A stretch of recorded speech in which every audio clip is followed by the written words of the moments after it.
خود کو عبدالآباد خوشیوں اور مسرتوں کا حقدار بنا لیتی ہے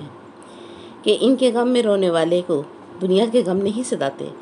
آج کا جوان یہ سوال کرتا ہے کہ محرم کا چاند دیکھ کر ایک واقعے کو یاد کرنا اور کربلا کے تپتے صحرا میں ہونے والے اس واقعہ کو اس طرح یاد کرنا کہ جیسے ابھی یہ واقعہ گزرا ہو، عقل و دانش کے نزدیک یہ کیسا ہے؟ یاد رکھیں، یہ واقعہ ایسا ہے کہ دین اسلام کی بقا کا وسیلہ بن گیا، اس لیے اس کو دین سے محبت رکھنے والے اور توحید و رسالت اور ولایت کی عقیدہ پر جینے والے کے لیے یہ واقعہ اس طرح ہے کہ زندہ دل رو رکھنے والا اپنے عظیم محسنوں کو یاد رکھتا ہے، اور یہی یاد ان کے عقیدہ و عمل کو درست رکھتی ہے۔ اور ہمارا قرآن پاک بھی اگر ہم غور سے پڑھیں تو حال کو نہیں دہراتا بلکہ ماضی کو دہراتا ہے۔ اگر قرآن پاک میں ہم دیکھیں، آدم علیہ السلام کا ذکر ملتا ہے، اگر ہمیں نوح علیہ السلام، ابراہیم علیہ السلام اور یوسف علیہ السلام کے واقعات ملتے ہیں، موسیٰ اور عیسیٰ علیہ السلام کے قصے ملتے ہیں، تو سمجھ لیں کہ اللہ کریم گزرے ہوئے واقعات کو دہرانا حق سمجھتا ہے، اور اللہ کریم انبیاء کے واقعات ان کے عظیم کاموں کی وجہ سے قرآن میں دہرا رہا ہے۔ تو ظاہر ہے کہ دین اسلام کی تاریخ میں کوئی عظیم واقعہ ہے تو اس کو بیان نہ کرنا، اس پر پردہ ڈالنا شریعت کے اعتبار سے گناہ ہے کہ اللہ کریم نے پچھلے انبیاء کے پچھلی امتوں کے حالات واقعات کو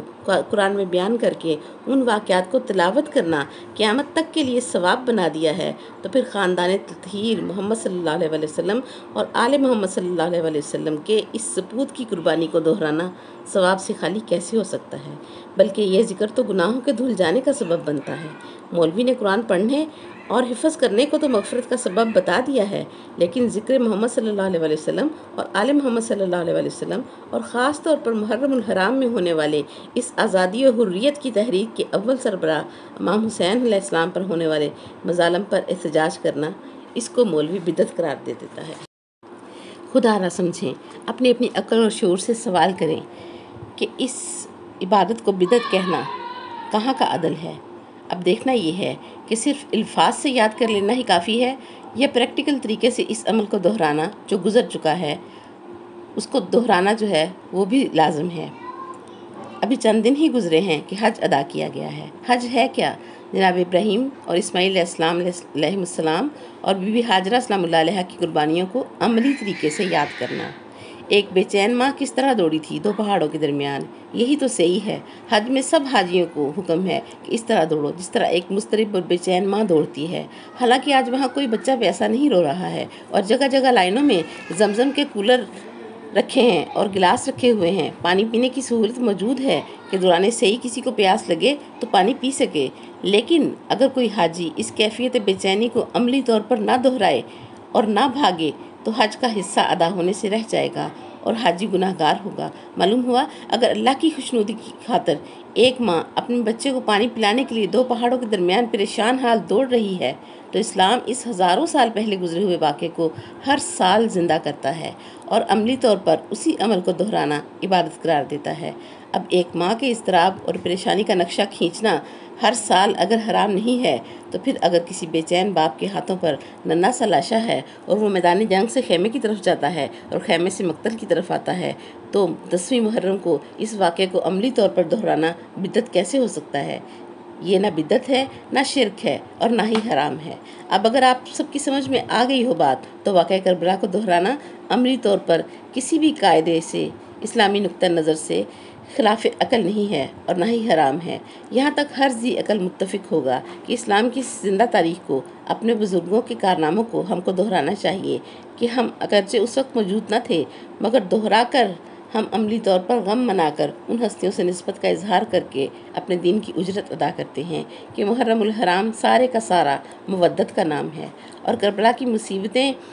یاد کر کے سن کر رونا ہر صاحب ایمان پر واجب ہے کہ رسول پاک صلی اللہ علیہ وسلم کی سنت بھی ہمیں اس غم میں رونا سکھا رہی ہے۔ اس غم کی اطلاع نبی صلی اللہ علیہ وسلم کو تھی کہ وہ تو شب محشر تک کے حالات اور روز محشر تک کے حالات سے واقف ہیں۔ وہ اپنے نواسے پر ہونے والے ظلم سے بھی آگاہ تھے کہ یہ واقعہ نبی صلی اللہ علیہ وسلم کی وفات کے 50 برس بعد کا ہے۔ اسلام کی تاریخ میں یہ 50 برس دین اسلام کو ایک ایسے موڑ پر لے آئے کہ امام حسین علیہ السلام کے سر مبارک کو دھڑ سے جدا کیے بغیر میرے نبی کا دین نہ بچتا، کہ یہ جنگ نہ تاج و تخت کے لیے لڑی گئی، نہ دولت کے لیے، یہ جنگ نبی صلی اللہ علیہ وسلم کے دین کی آبرو کے لیے لڑی گئی، خانہ کعبہ کی حرمت کے احترام میں لڑی گئی، دین کے آئین کے تحفظ کے لیے لڑی گئی۔ اس لیے حسین علیہ السلام کا غم منانا عین دین ہے کہ دولت و اقتدار کے لیے کتنے لڑنے والے لڑے، اور ملک و سلطنت کے لیے بھی کتنے لڑنے والے لڑے، وہ بھی خاک و خون میں لوٹ گئے، مگر آج تک کوئی بھی ان کو یاد نہیں کرتا، ان کے لیے روتا نہیں ہے۔ روزانہ خبروں میں بھی ہم ہزاروں لوگوں پر ظلم ہوتا دیکھتے ہیں، ہم تڑپ تو جاتے ہیں مگر رونے کے لیے تیار نہیں ہوتے، اور غم حسین میں آنکھ صرف اس لیے رو دیتی ہے کہ امام حسین علیہ السلام اس لیے شہید کر دیے گئے کہ وہ اپنا ضمیر بیچنے کے لیے تیار نہ تھے۔ امام حسین علیہ السلام نے اپنا سب کچھ دے کر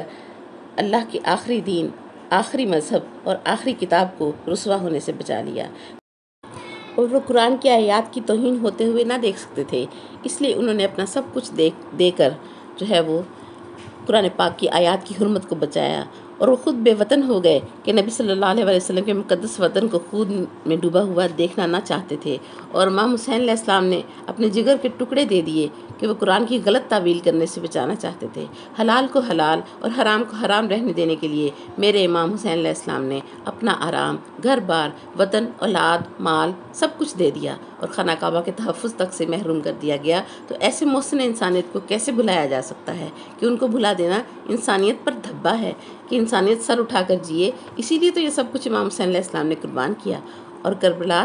میں انسانیت اور شرافت وہ قتل کر دی گئی، اور اس خونی واقعہ کی پوری ذمہ داری مسلمانوں کے ذمہ ہے، صرف اس لیے کہ مسلمان دین میں رہ کر دین کو تباہ کرنا چاہتے تھے، اور نبی صلی اللہ علیہ وسلم کو اس بات کی خبر تھی۔ اسی لیے تو میرے آقا و مولا صلی اللہ علیہ وسلم نے حسین علیہ السلام کی شخصیت کو اسی انداز سے اپنے صحابہ کو دکھایا۔ معروف حدیث پاک ہے کہ مسجد نبوی دہلیز تک صحابہ کرام سے بھری ہوئی تھی، اور نبی صلی اللہ علیہ وسلم منبر پر تشریف فرما تھے، اور وہ رسول صلی اللہ علیہ وسلم جن کی ذمہ داری دین پھیلانا اور اللہ کا پیغام پہنچانا ہے، وہ رسول جب تقریر کر رہے تھے تو اچانک تقریر رک گئی، مجمع منتظر ہو گیا کہ اب نبی صلی اللہ علیہ وسلم کیا کہیں گے، کہ نبی صلی اللہ علیہ وسلم منبر سے اترے، مجمع کو چیرتے ہوئے آگے بڑھے، اور چوکھٹ پر ایک بچہ جو گر گیا تھا اور رو رہا تھا اس کو اٹھایا اور واپس منبر پر لے کر آئے، اور مجمع سے کہا کہ اس کو پہچانو۔ اللہ اکبر! معلوم ہوا اگر نبی صلی اللہ علیہ وسلم کا کام صرف خدا کو پہچانوانا ہوتا تو منبر پر بیٹھ کر رسول صلی اللہ علیہ وسلم کبھی یہ نہ کہتے کہ میرے حسین کو پہچانو، اس لیے کہ نبی صلی اللہ علیہ وسلم جانتے تھے کہ یہ ہے حسین، جب تک حسین کو نہ پہچانو گے تو اللہ کو کیا پہچان سکو گے، لہذا رسول صلی اللہ علیہ وسلم نے فرمایا پہچانو میرے حسین کو۔ اگر ایسا کرنا شریعت کے دائرے میں نہ ہوتا تو اللہ کریم ٹوک دیتا کہ اے میرے نبی صلی اللہ علیہ وسلم، تم تو میری پہچان کروانے کے لیے بھیجے گئے ہو، اور حسین کی پہچان کیوں کروا رہے ہو، مگر ایسا کچھ نہ ہوا۔ میرے آقا مولا صلی اللہ علیہ وسلم نے صرف گود میں ہی نہیں بٹھایا، کندھوں پر ہی نہیں بٹھایا، حالت نماز میں حسین علیہ السلام کو پشت پر بٹھا لیا۔ اللہ اکبر! نماز پڑھاتے ہوئے رسول صلی اللہ علیہ وسلم نے حسین علیہ السلام کو پشت پر بٹھایا تو کئی بے چین سر سجدوں سے اٹھنے اور دیکھنے لگے، اور کئی مضطرب دل تھے جو تڑپ کر دیکھنے لگے کہ ماجرا کیا ہے۔ نظریں اٹھا کر دیکھا، پھر سجدوں میں سر رکھ دیا۔ نماز کے بعد مجمع نے پریشان حالی میں پوچھا، اے نبی، طول سجدہ کی وجہ کیا تھی؟ تو نبی صلی اللہ علیہ وسلم نے نبی ہونے کی حیثیت سے دوران عبادت نماز کے سجدے میں پشت پر بٹھائے رکھا، تو نبی صلی اللہ علیہ وسلم نے جواب میں فرمایا تم کو نہیں معلوم کہ میری پشت پر حسین بیٹھ گئے تھے؟ اور پھر فرمایا کہ میں نے چاہا تھا کہ سر سجدے سے اٹھا دوں، مگر میرے دائیں بائیں جبریل اور میکائیل کھڑے تھے اور کہہ رہے تھے کہ اللہ کے رسول، جب یہ بچہ اپنی مرضی سے نہ اترے آپ کو سر اٹھانے کا حکم نہیں ہے۔ سبحان اللہ! معلوم ہوا سجدے کا طویل ہونا نانا اور نواسے کے رشتے کی بنا پر نہ تھا، یہ تو اللہ کریم نے جس کو شہید بنانا تھا، جس کے ذریعے سے اپنے محبوب صلی اللہ علیہ وسلم کے دین محمدی کو بچانا تھا، اس کو اپنے محبوب صلی اللہ علیہ وسلم کا نواسہ بنا دیا۔ سبحان اللہ! اب جس کو نبی زبان چسبا کر دکھا رہے ہوں، گود میں کندھوں پر بٹھا کر، حالت نماز میں پشت پر بٹھا کر دنیا کو دکھا رہے ہوں کہ پہچانو یہ ہے میرا حسین، اس کی حیثیت کیا ہے کہ رسول صلی اللہ علیہ وسلم پر بھی واجب تھا کہ ان کے بارے میں منیت کے اعلان فرمائے۔ اور یاد رکھیے قرآن پاک بھی اللہ نہیں ہے، قرآن پاک کلام الہی ہے، اس کے حرفوں پر نظر کرنا عبادت ہے، اس کی تلاوت کرنا عبادت ہے، کیونکہ یہ اللہ کا کلام لفظی تعلیمات کا مجموعہ ہے۔ اس کی تلاوت کرنے سے تعلیمات الہی زبان پر آئیں گے تو اللہ کریم کا مقصد پورا ہوگا۔ اس کی تلاوت سننا عبادت، اس کے حروف پر نظر کرنا عبادت ہے کہ ان سب کاموں سے اللہ کریم کا مقصد پورا ہوتا ہے، اور جو ہستیاں اس کی تعلیمات کا عملی مجسمہ بن جائیں تو ان کا ذکر اور زیارت عبادت کیسے نہ ہوگا۔ اور محرم الحرام بالخصوص اس عبادت کے انجام دینے کا سنہری مہینہ ہے۔ اسی محرم میں اہل بیت علیہ السلام جو کہ اسیر ہو گئے تھے، انہیں یہ ذکر اور عبادت کی اجازت نہ تھی، سال بھر اسیر رہے، اور امام سجاد زین العابدین اپنے باپ کے ذکر کی مجلس نہ کر سکتے تھے اور گھٹ گھٹ کر روتے رہتے تھے۔ گلے میں توق ڈال کر ان کے بوجھ بنا دیا گیا تھا، ہاتھوں میں زنجیر ڈال کر جو ہے وہ ان کو پابند کیا گیا تھا۔ تو اس کی تدبیر یہ ہوئی کہ دعاؤں کے ذریعے سے مجالس کی گئیں۔ خود اپنی ذات کو انہوں نے مجلس بنا لیا، وضو کا پانی بھی دیکھتے تو رونے لگتے اور ذاکرین میں شمار ہوتے اور یہ عبادت فرماتے۔ جب وضو کے پانی میں آنسو شامل ہو جاتے تو وہی پانی آب مضاف ہو جاتا، پھر دوبارہ پانی لیتے اور وہ آنسو بھرا پانی خود مبلغ ہو گیا۔ جہاں جہاں گرتا گیا حسین علیہ السلام کا ذکر وہاں وہاں شروع ہوتا چلا گیا۔ جب مولا علی علیہ السلام کو ضربت لگی تھی تو خون مسجد اقصیٰ میں رکھے ہوئے پتھر کے نیچے سے نکلتا ہوا دیکھا گیا تھا، اور امام حسین علیہ السلام کے شہادت کے دن یوم عاشور پتھروں نے خون رویا اور ہوائیں کالی سیاہ ہو گئی، گویا کائنات اس غم میں شریک ہوئی، خالق کائنات اس غم میں شریک ہوا۔ رب کریم ہمیں بھی توفیق عطا فرمائے۔ آج کے لیے اتنا ہی۔ وآخر دعوانا الحمدللہ رب العالمین۔ سبحانک اللہم و بحمدک ونشہد ان لا الہ الا انت نستغفرک ونتوب الیک۔ السلام علیکم ورحمۃ اللہ وبرکاتہ۔